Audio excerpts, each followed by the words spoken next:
If you were able to walk into a room, confident that you would be well received, seen, heard, and appreciated by others, and all it took was a few changes in how you navigate your everyday relationships, would you be willing to make those changes? It is possible to be both fully authentic and to experience the best relationships of your life. Now, here is the host of Navigating Complicated Relationships with behavior expert Michaela Gaffen Stone. Hello, everyone, and welcome to Navigating Complicated Relationships. I am so excited for today's episode because I have a special guest. And you know, every time I bring a guest on here, they are worth listening to. I only bring you the best guests. So before I introduce my amazing guest, I just want to sort of introduce the subject a little bit. So did you know that I was looking up some studies, and the average adult in the USA is going to try 126 diets in their lifetime? Isn't that wild? 126 diets. That is a lot of yo-yo dieting. So how many weight loss diets have you tried? Too many? Probably. Has the dieting experience left you feeling hopeless and helpless? And maybe you're frustrated by having to rely on a creaking healthcare system. And it doesn't matter what country you're in. They're all creaking because the population is huge and the infrastructure just isn't there. So those ailments that keep adding up, are you really suffering with this? Is this something you'd like to get rid of? Well, today, help is at hand. You are listening to me, Michaela Gaffen Stone. I am a human behavior expert, and human behavior is a big part of what we do when we're organizing what we're going to eat, what we're going to move like, what we're going to do. And today I'm introducing my very special guest, master health coach and holistic health practitioner, Juli Madacey. Juli and I are going to explore nutrition in a discussion that highlights the differences and the similarities of our approaches to health and well-being. So, Juli, welcome to Navigating Complicated Relationships, and thank you so much for coming. Thank you. I'm excited to be here. This is going to be a really fun conversation because we all know that food and our bodies are very complicated relationships. They sure are. So would you like to tell us a little bit about your journey into health coaching, where you were, where you are, what it looked like on the way, all the things? Sure. It's a long story, but I'll make it as brief as possible. I took a great interest in health and wellness when my mother was battling cancer. I was 19 and she was 48 when she died. But during her cancer journey, she worked with a naturopathic doctor, and our family did the same things that she was doing. So we saw a tremendous difference in our life, our energy, our health, and her cancer certainly went into remission while she was doing that. Unfortunately, we moved away, lost access to the same kinds of foods. Money got tight. She stopped taking those supplements, and eventually the cancer came back. But it made me really interested in that. And I've always studied it as a hobby for most of my adult life. Now, fast forward into my 30s, I was having some health problems because, 20s and 30s, we do things, we eat things, we drink things, we do things that aren't necessarily in our best interest. And going into human resources as a profession, I spent over 25 years there. So add on to that the stress of a corporate job and growing up in life. And finally, in my 40s, I was just having so many health issues. After almost 6 years of seeing my conventional doctor, I was saying to her, I think I have a thyroid problem. And she wouldn't do the blood test I asked for.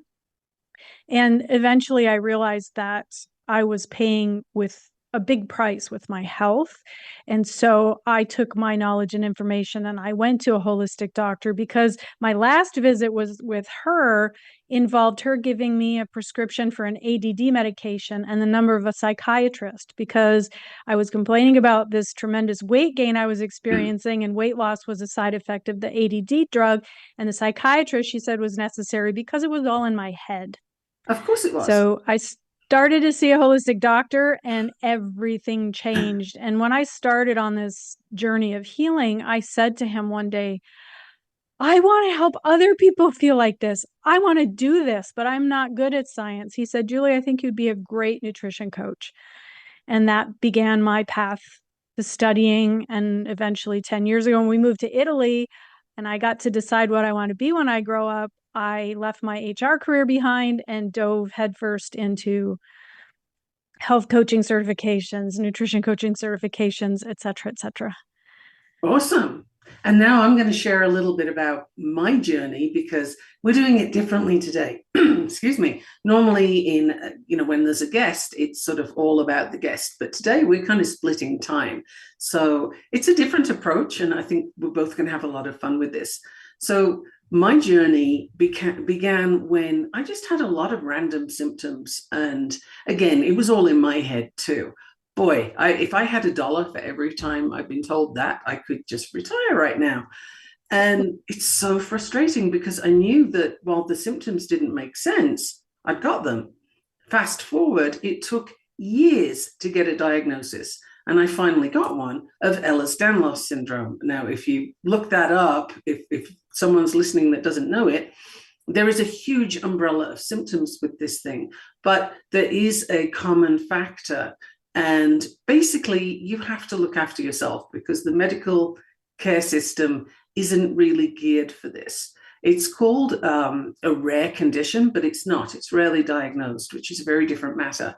But doctors don't like to diagnose it because that opens a massive can of worms. So the thing is, you really have to look after yourself. All the way through this journey of these different symptoms, I kept trying to figure out what I needed to do. So I went into fitness. That was great. I really improved all my blood work, everything, but nutrition was a missing piece. So I dove into the study of nutrition, and that's when you and I met, because we both did the same nutrition courses in the beginning. And, I've been on that journey ever since. Now I'm at a point where I'm bringing the nutrition and the behavior change science together, and it works beautifully for the program that I have that we'll get into later. But right now, that's sort of what I'd like to introduce.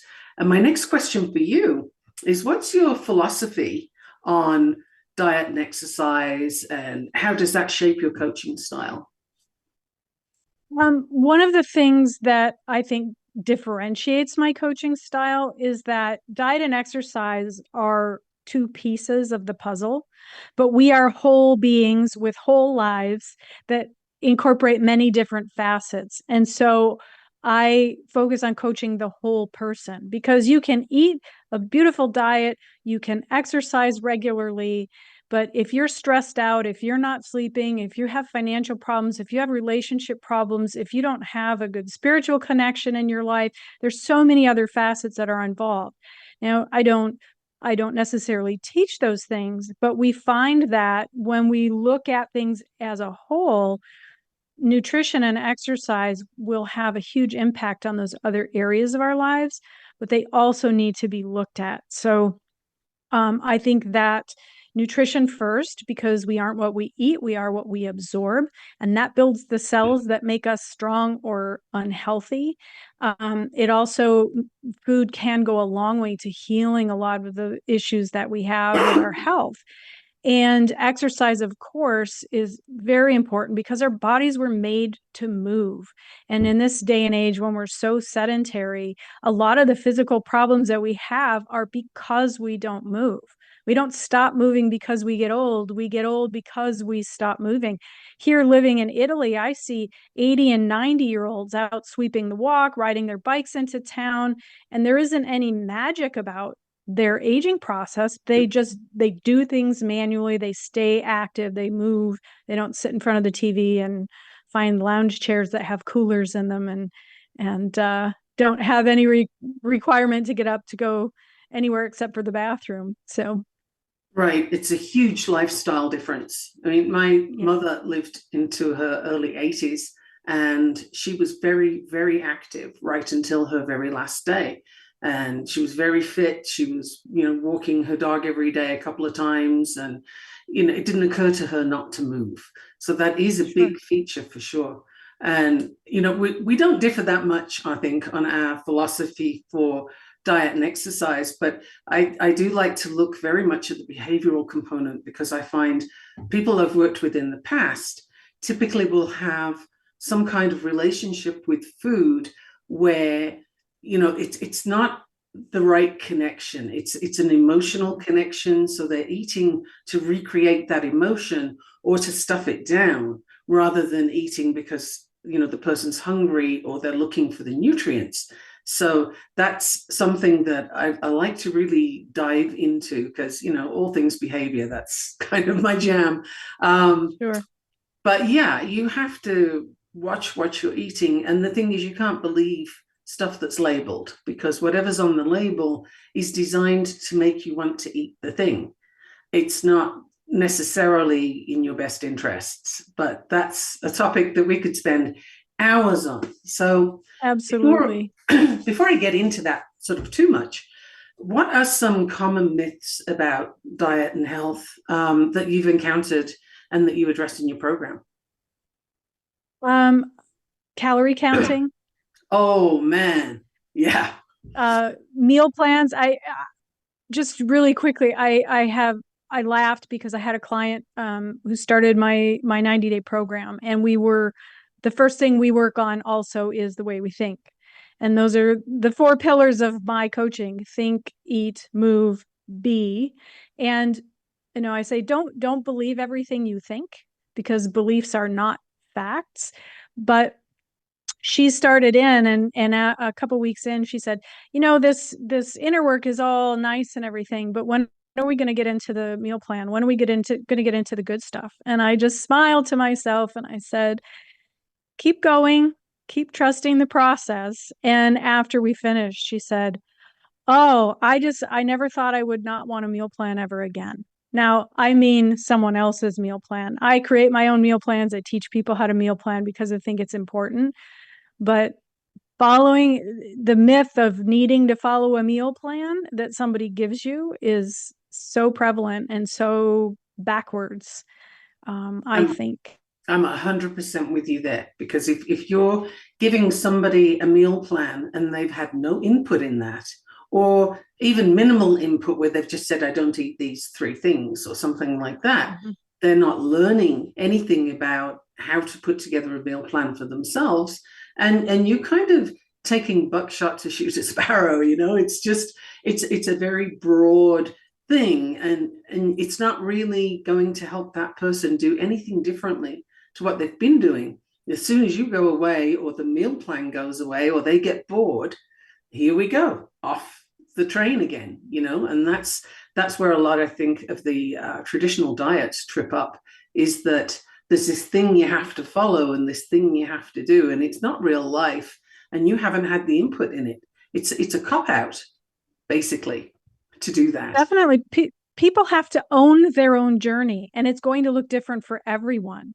And so empowering people to make the choices that feel good in their body, that feel good to them, and that fit in their lifestyle, in their lives. Everybody's busy. Everybody has different circumstances.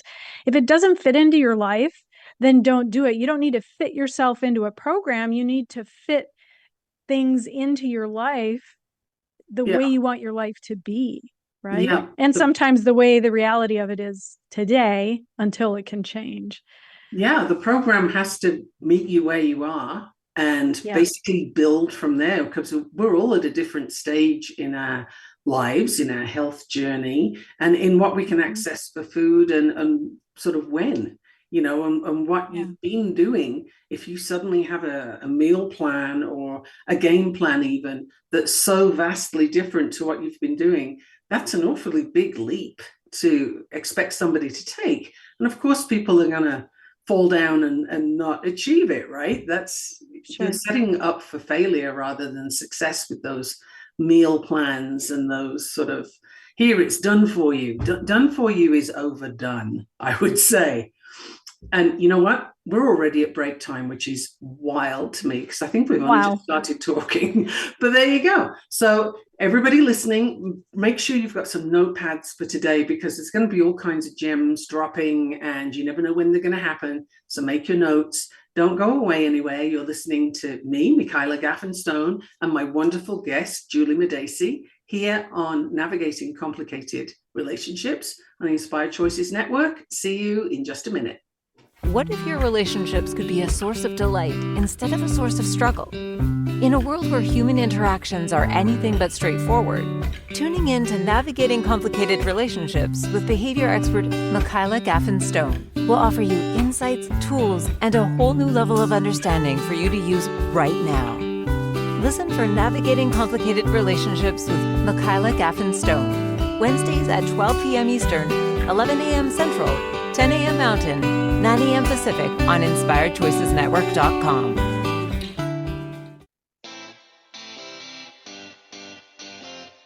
Are you a subject matter expert? Are you here to share your expertise with an audience waiting to hear from you in only the way you can deliver? Are you ready to have your voice amplified across the airwaves? Inspired Choices Network has a global radio platform streaming to millions of people across the world. Professionally produced and supported by an accomplished team every step of the way, you can broadcast from anywhere in the world, knowing your voice matters, and we ensure it is delivered with ease and efficiency. Eager to hear your message, the world awaits. Contact us today to become an Inspired Choices Network radio host. Email become a host at inspiredchoicesnetwork.com. This is Navigating Complicated Relationships with Michaela Gaffen Stone.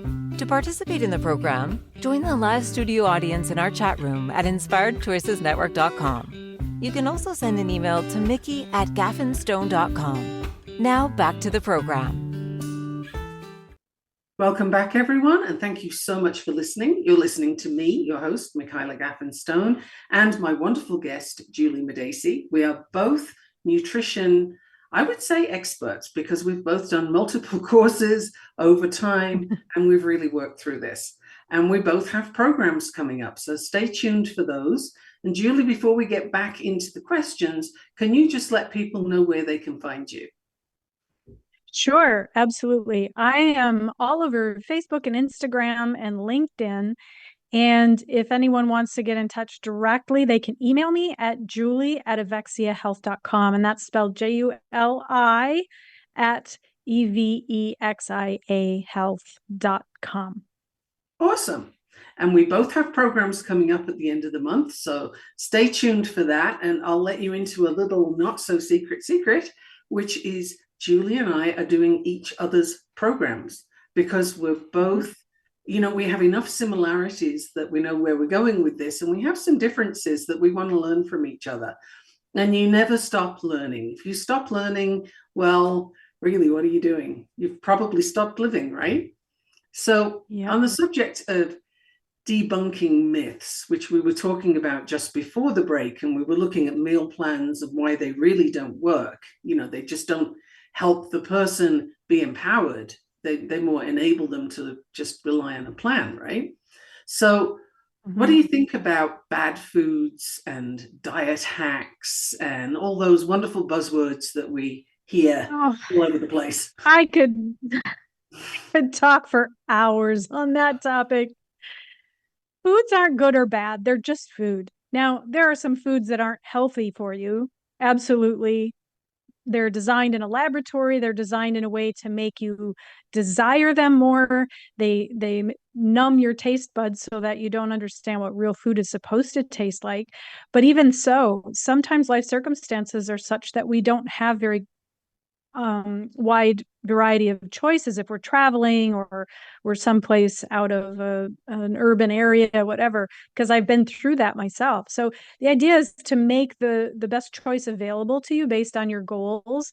But food should be joyful. Food is part of our culture. It's part of celebration, and labeling it as good or bad in turn has us labeling ourselves as good or bad for eating it. And that feeds into that self-deprecating attitude, and that inner bully comes out and beats us up, and thinking that there's the one right way to eat, right, or good or bad. I mean, there's a variety. There are no hacks. Your biology is your biology. We have trillions of cells in our body. You're not going to hack your metabolism. You're not going to hack your cells. It doesn't work that way. And Oh, yeah. And then the metabolism thing we were talking about the other day. Your metabolism is not broken, because if it was, you would be dead. Basically, yes. I mean, and you Yeah. can't upgrade your metabolism. You can be fitter and healthier or less so, and your metabolism will respond to that. But it's not like I'm just going to do this course and upgrade my knowledge. It's not that kind of thing. You can't do that with it. So that's an interesting thing that keeps coming up is jumpstart your metabolism. Like, where did it go? What do you mean jumpstart your metabolism? It's not a thing. So that's an interesting thing that comes up, as I said.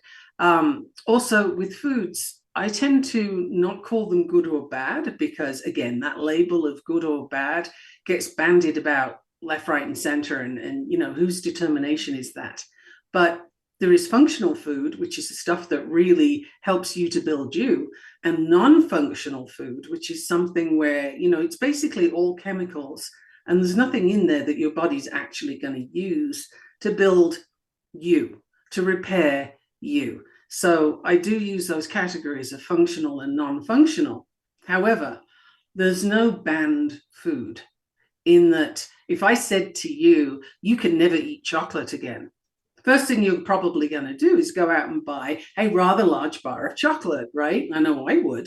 If somebody tells me I can't have a thing, Yeah. you can bet your bottom dollar I'm going to go get that thing, and that's most of us, which is also why calorie counting doesn't work, right? Because if you're focused in on your food, and you're sort of, well, how much can I have, and how much have I eaten so far, and how big is this, and you get obsessed by it, and that makes you no fun to be around. But it also means that food has become this battleground. It's not just a meal that you're going to enjoy, and that this is something you want to take in, right? So it's really, both of us have a lot of knowledge in our programs, and I think that is so key. So Yeah. how do you typically help your clients set realistic health goals, especially if it comes to weight loss, body image, that kind of thing? Because that is typically the first thing people will show up with, right? Definitely. One of the things we do early on in the program is talk about different ways to measure success.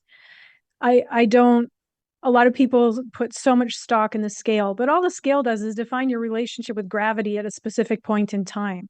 It doesn't talk about your amazing qualities, how intelligent you are, how loving you are, how loved you are, all of the things you've accomplished in your life. It doesn't tell anything about those things. It also doesn't tell anything about your body composition. You could lose 20 pounds and have cholesterol and triglycerides and blood pressure that are through, and A1C that are through the roof. Fine, you look great in your clothes, but you're a walking disaster when it comes to your health. So we work very hard on refocusing what defines success. And then when we talk about body image, it's that same thing. We focus first on self-acceptance. I don't skyrocket over to self-love, because that's a destination. But when we can accept where we are today, and at least reduce the judgment that we have with that, I think it helps us, because we only take care of things we love. We only take care of things we care about. And so when we start looking at ourselves in that light, it becomes easier to make the better choices for our health and our well-being. So those are some of the things that we do. And I think you just said something that's crucial, that, we take care of things we love. We take care of people we love. And how many times does our self-talk turn to something so negative? You wouldn't say that to a stranger. It's wild, some of the things we'll say to ourselves. And, this whole beating ourselves up about how we look, or typically that's how we think other people think we look, is the whole judgment thing. And I call that the goop, the good opinion of other people. And you cannot control the good opinion of other people. Just look at any tabloid and you'll see the most amazing, beautiful woman, perfect figure, like all the things, and somebody saying something negative in there. Like, even that person can't get all the positive. So it's something that if we can just put that need aside and make it irrelevant and just focus on, okay, this is where I am now. What do I want? What do I really want? And those non-scale victories, those, my energy is better. I can bend down and touch my toes. I can pick my child up. I could chase after my grandchildren, whatever it is. Those are the important details. The scale is just a number. You could get on the scale and it says one thing, have a drink and get back on and it'll say something else. And how many people before they get on the scale, they'll take their rings off, they'll take their watches off, they'll go pee, they'll do all the things like. And they're done that. Mm-hmm. And that fixed it, right? Oh yeah, I've lost a pound. Maybe you're wearing. Always take your shoes off before you get on the scale at the doctor's. Exactly. Well, and just, a case in point, I spent some time in the US a few years ago, and I put 10 pounds on by the scale. And when I came back to Italy, I did all the things I know to do to support my health, and I was working out regularly. And over the course of a year and a half, the scale went down 3 pounds. But I lost a clothing size. I lost 23 inches on my body. I lost body fat. If I was only judging by the scale, I'd be pretty piffed, but yeah, that takes up more room than the same weight of muscle.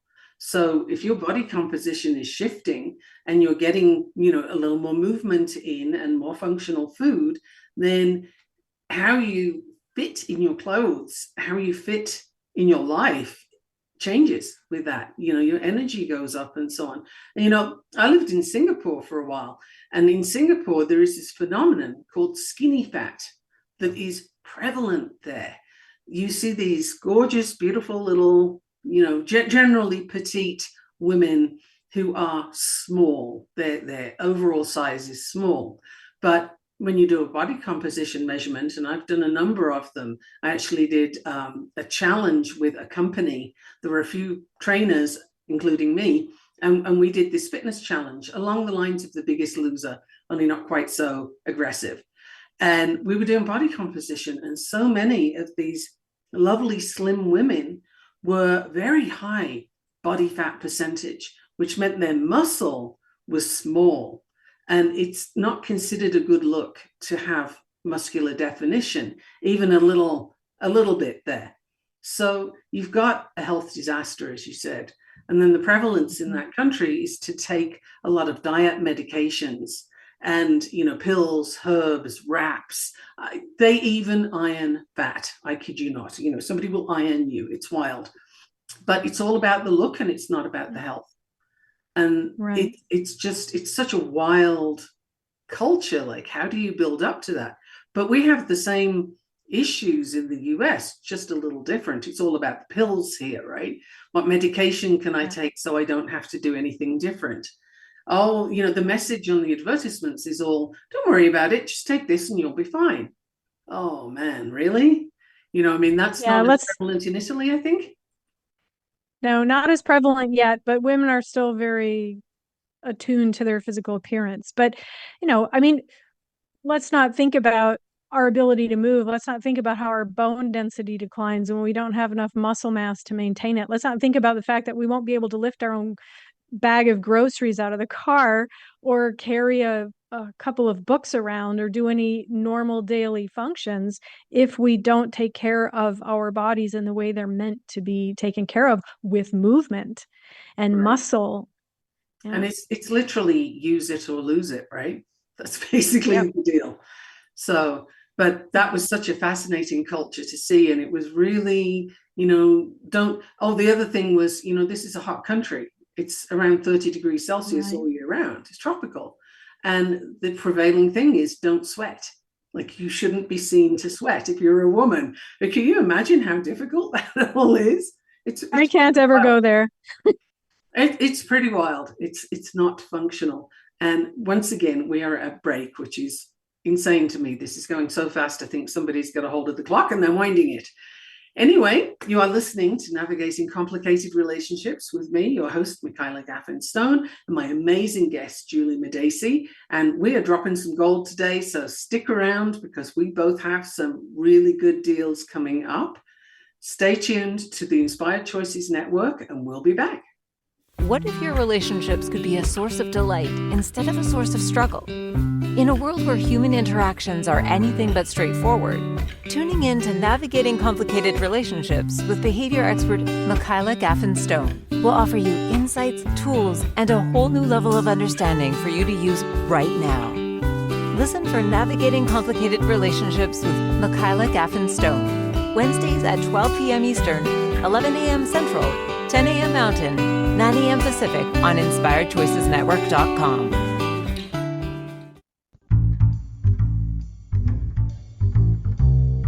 How wonderful would it be to carry your favorite Inspired Choices Network host with you throughout your day? Well, now you can. Inspired Choices Network now has its very own mobile app. Our free app offers live streaming shows, along with thousands of podcasts and TV episodes. Our shows cover a wide variety of topics. Whether you're waking up with us, carrying us through the day, and taking us to bed with you, we're always here for you to enjoy. We're easy to find. Just search for Inspired Choices Network in the Apple App Store or Google Play Store. This is Navigating Complicated Relationships with Michaela Gaffen Stone. To participate in the program, join the live studio audience in our chat room at InspiredChoicesNetwork.com. You can also send an email to mickey@gaffenstone.com. Now back to the program. Welcome back, everyone. Thank you so much for sticking around, and I hope you're making lots of notes. You can always listen to this podcast again later, but right now, pay attention because we're dropping some gold. And Juli, can you tell people once again where they can find you, just in case you missed it last time? Sure. You bet. I'm Juli Madacey. I'm on Facebook. Juli is Juli, just in case. And Juli, Juli, at evexiahealth.com. That's EVEXIA health.com. And just in case anybody's wondering, Evexia is a Greek word that means well-being. There you go. Actually, I'm glad you told people that because it'll give them something to hang it on to. Like, why is she using that name? And that can be distracting if they're thinking, well, where is it? And they go off looking. So very cool. And you can find me. My website is gaffenstone.com. Really easy. Michaela Gaffen Stone is, Facebook, LinkedIn, Instagram. I'm available in all those places. Facebook most often, but we would love to have your questions. We'd love to be able to answer them. And Juli and I both do Raw and Real, which is a Facebook Live. It's Monday mornings Mountain Time at around 8:45 a.m. And in Italy, what time would that be? It's about 4:30, 4:45. Okay. So we're flexible about the exact start time, but it'll be on YouTube soon. We're kind of flexible about the start time, and our topics range a little bit like it is today, but we love to get into the subject of nutrition, and the time goes so fast. So More questions for you, Juli. What are your tips for people who struggle to find time for healthy cooking and habits? The thing I love working with people who are really busy, because the way we work fits into their lives rather than having to fit their lives into the way we work. And what we do is we take small steps, we break them down into steps that are so small, it feels almost silly. Like, how can I not do that? And people think, well, what good is this little thing going to do, like a 5-minute habit or drinking a glass of water or any small step? But the truth is those things will compound over time. I love James Clear wrote Atomic Habits, and he talks about 1% improvements, and I talk about 1% wins. And when we focus on one thing and one small thing until that's become part of our daily normal routine, it makes it easy. And over the course of a year, in his book, he said, if we made a 1% improvement every day, we would be 37 times better by the end of the year. And I think, wow, that's pretty good for a little tiny 1%, right? Little grains. But, this saying goes, how do you eat an elephant? One bite at a time. So for people who don't want to cook, there are ways to find healthy pre-made foods or meal delivery services. I mean, there are lots and lots of options. So that whole I'm too busy badge, we wear that with pride, but really it means I'm not willing to prioritize this thing. Big And time. Mm-hmm. I shouldn't say always, but most of the time it does. And when we can find ways to slide little pieces and parts in around our busy schedule, or let go of some things that we don't actually need to be doing, it becomes easier. And when we take those small steps, I mean, we're right after New Year's resolutions, right? Last Friday was Quitter's Day, and Monday was Blue Monday for everybody who's given up on their New Year's resolutions, because we say, oh, everything's going to be different. Well, Right. that doesn't work. And with those sudden changes, those big resolutions, we're assuming that the person we are on January 1st is a very different person to the one we were on December 31st. How to set yourself up for a big fall, that would be a way. And one of the things with habit-based coaching and working on those small increments is finding ways to anchor those habits. So I'm going to give you a little tip right now. Anybody listening, make sure you got your pens and pencils and paper and notepads and whatever else you're doing, because if you want to have a new habit work for you, you need to anchor it to something you already do. So Julie mentioned drinking more water, and I have to say, if you can only do one thing, do that, because that will affect all of your systems in such a good way. But I keep forgetting to drink water. Oh no, it's been 3 hours and I didn't drink any water, and so on. This is typically what I hear. But if you're a coffee drinker, for example, then you put a pitcher of water next to the coffee pot and you'll remember, oh yeah, I'm getting my coffee, let me have some water. And if you take that pitcher with you back to your desk or wherever you are, you now have it right in front of you, and you can just keep topping up your water. So it's a way to set yourself up for success, anchoring that new habit to one you already have, which is the coffee. So that's one way where that thing that seems impossible to remember, you could set alarms and things, and personally I find those really irritating, and they can go off at exactly the wrong time. Can you imagine if we're in the middle of this call right now and suddenly my alarm goes off and I say, oh, I'm sorry, I've got to stop and drink. That's it's a bit artificial, and it doesn't work if you're on the go.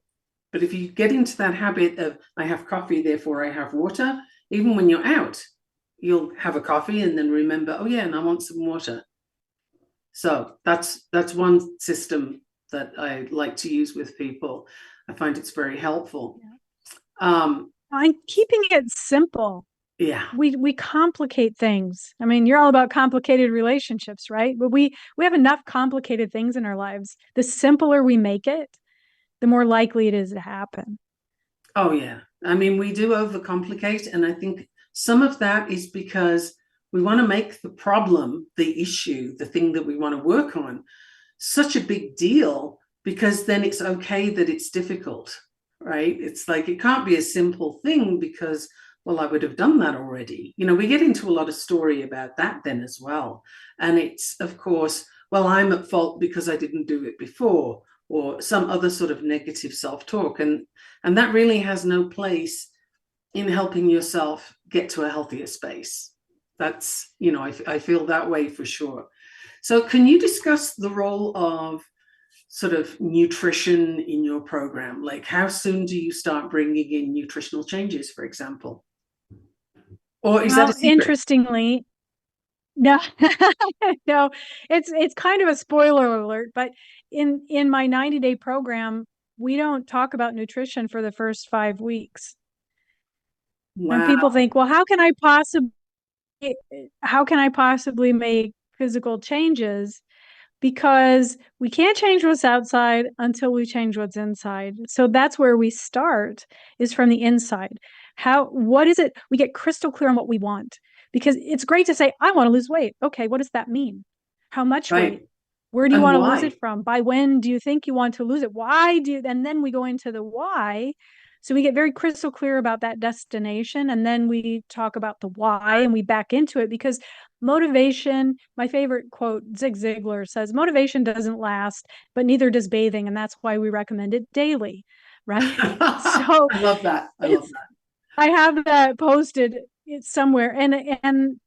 But it's very true. People think, oh, I just don't feel motivated. It doesn't matter if you feel motivated. When you take those steps, you become motivated. So we start with the inside and then we introduce nutrition later, but we focus on very basic fundamental nutrition habits. Just like professional athletes do drills, just like professional pianists do scales, professional singers do vocal warm-ups. They constantly go back to the fundamentals. And again, we talk about overcomplicating things. We don't need some special approach, some gourmet recipes, some special complicated meal plan. We need to focus on the fundamentals. Are we getting our basic needs met? And once we can do that simply and easily, then we can look at adding on or expanding that in some way. Very cool. Now, I'll bet a bunch of people were very surprised to hear you don't work on nutrition for the first 5 weeks. But you know what? Yes. I totally see why not. Because the program that I'm going to be running, we don't make any significant changes. Shh, don't tell anybody I said this, for the first 2 weeks.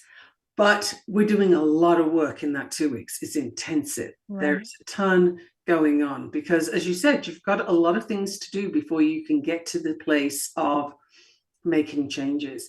And you mentioned motivation, which you need daily. Motivation is this tiny little muscle. It's so small, but we've all bought into those Nike advertisements that sort of, just do it. And that's great if you're going for a run and you want to wear your Nikes.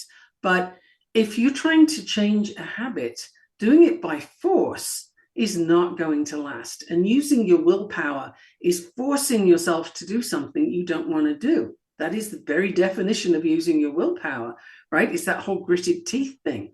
And that is not the way to get lasting success or even short-term success, honestly. In behavior analysis, there's this thing called behavioral momentum. And, we all know it. It's just that I have the terms for it. And behavioral momentum is where you do something really small and you get the success. And your brain says, oh, yay, that's cool, dopamine.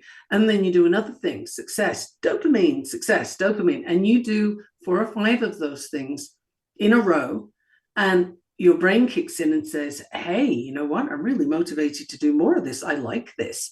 And the momentum keeps going. And that's kind of where the motivation that you can tap into in a healthy way kicks in, is after you've contacted some success, which is why your program with those small changes, my program that also brings in some pretty small changes. At first, you're just wondering, well, what did I sign up for again? Why am I here?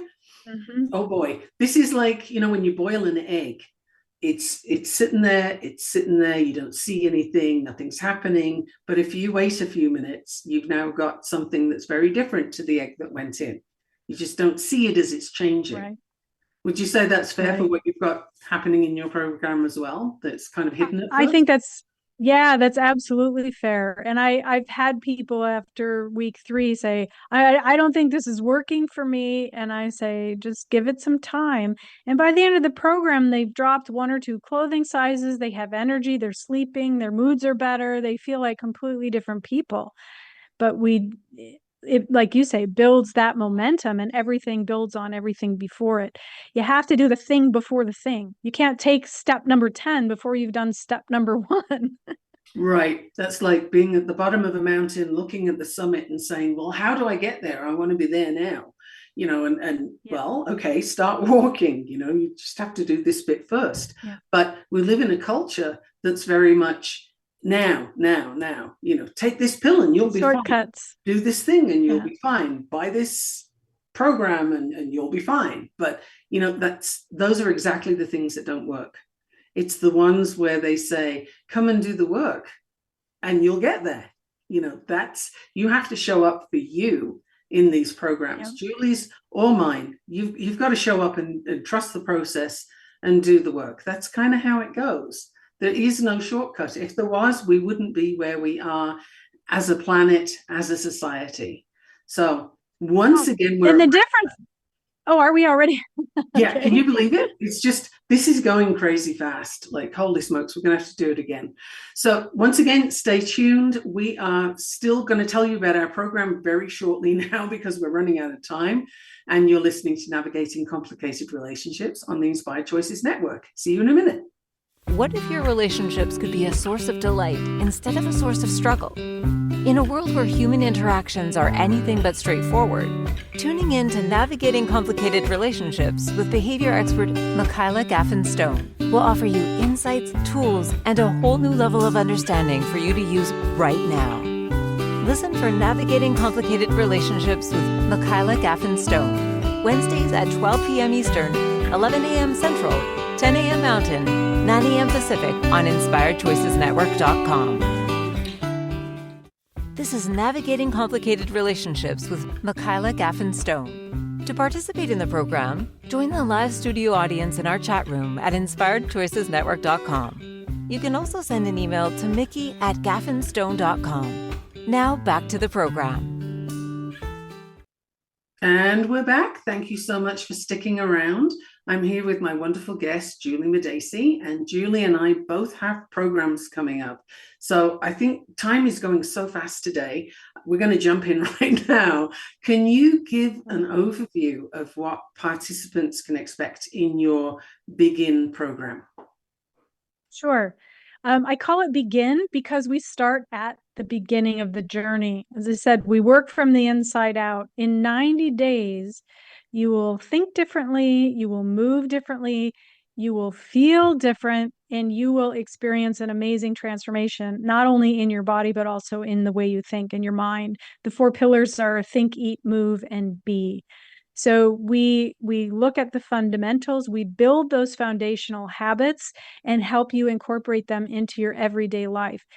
Most of the women who participate, I work with women over 40, and so most of the people come to me wanting to lose weight. Even though weight loss is a symptom of the other lifestyle factors involved, they will lose weight in the program, but we focus on the other things that lead to that as an outcome.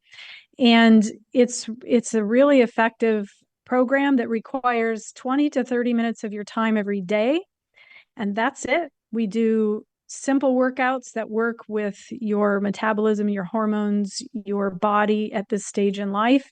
And we have simple nutritional approach and lots of bonuses. We have coaching every other Saturday. So you get a lot of attention, a lot of hands-on weekly check-ins. There's a lot of interaction in the program, and you'll feel very supported in it. I'm looking forward to it.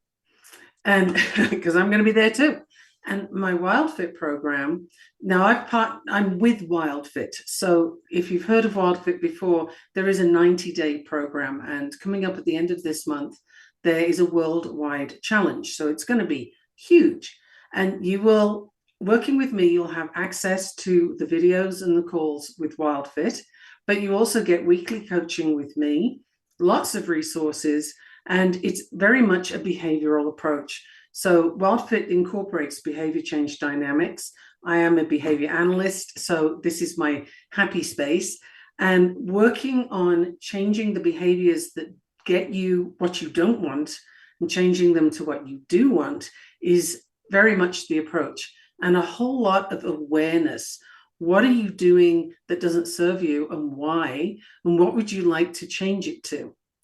Throughout all of that, we also work on your relationship with food. What food is good for you, as in your body likes it, and what are you consuming that doesn't actually feel good?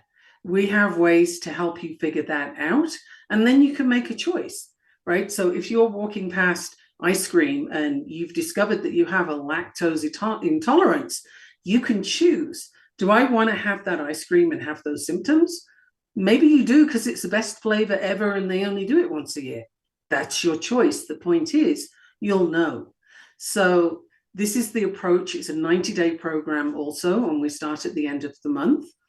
There's lots of resources in there, and there's Q&As, lives. So there's tons. How much time it will take depends on how much time you want to put in. But everything is there for you You need to do a minimum of 1 call a week, though. Otherwise, obviously, you're not going to be getting the information, and you'll sort of lose the thread. Trusting the process is important for what Julie's doing. Trusting the process is important for what I'm doing.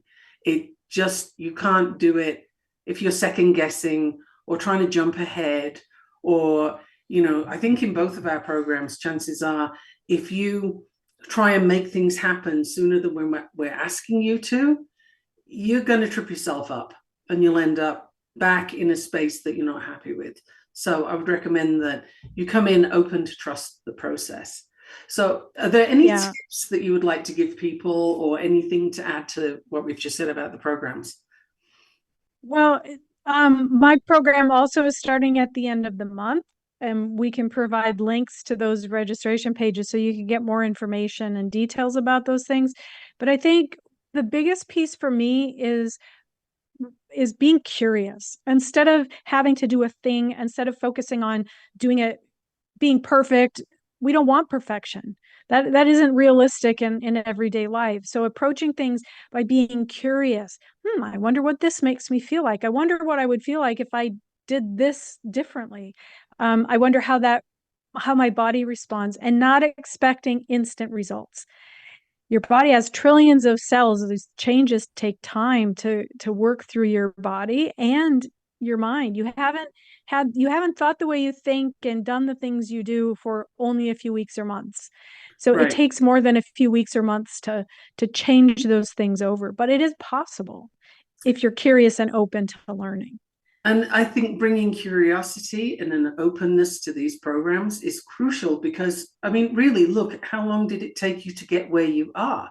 You have been building up to whatever space you're in right now for your lifetime, and all the changes and so on that have gone on. It's a marketing tool of pharmaceutical companies to tell you you can have change right this minute. It's not true if you're making lifestyle changes. And if you're changing your relationship with your body and your relationship with food, that takes time. You didn't get there overnight, and you want it to take time, because all these things build. You need a solid foundation. What did you say the other day on Raw and Real about, not putting windows in before you've built the foundation? What are you going to do with that? It's not going to go anywhere. Right, absolutely. And even if you do something that gives you quick results, what's the likelihood they're going to last? Where are you at in those 126 different diets that you've tried over the course of your lifetime? Right. And isn't that a mind-blowing number? Do you want to keep doing that? Isn't that the definition of insanity, is continuing to do the same thing over and over and expecting different results?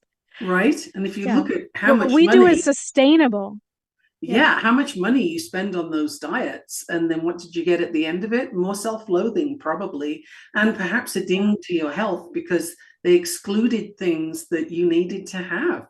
Who knows? But that calorie counting thing, that's something neither of us do. And if you've done diets with that, be assured that's not something you have to do again.